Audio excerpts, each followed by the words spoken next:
So, share ko lang. Meron ako nagawa. Mahal na pagkakamali.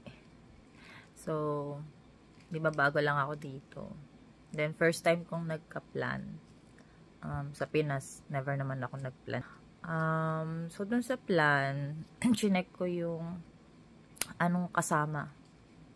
So, basically, nakalagay dun 40 GB na data or data. And then, chinek ko din yung sa phone.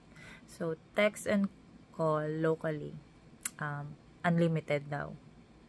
So, basically, regardless of how many hours or how many texts.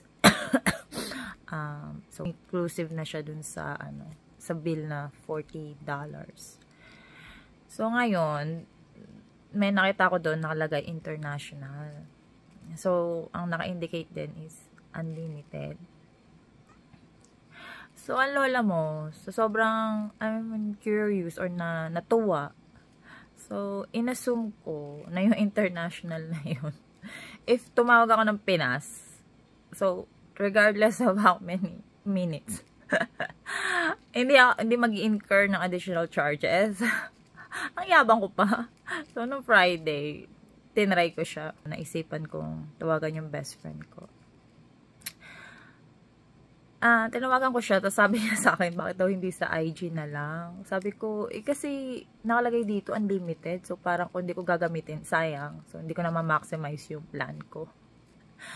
Tapos, chinek ko pa, kasi baka ako bigla na lang, yung alam mo yung, parang mag-update siya, na eto na yung na-incur mo. So, wala. So, yung total hours namin is 1 hour call. 1 hour and 9 minutes ata.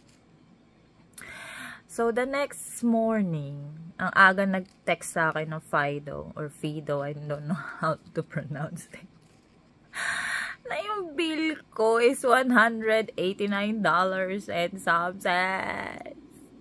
Sa kamay ni God ko kukunin yun. So, yun. Tayo ko muna sa kuya ko.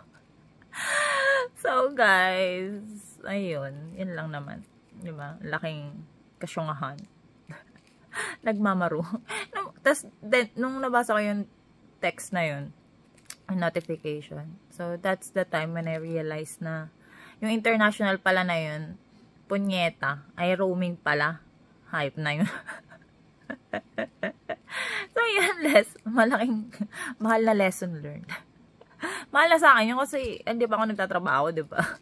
Next month pa ako pwede mag-work. So, anyhow, share ko lang yung aking mahal na kasyungahan. Thank you.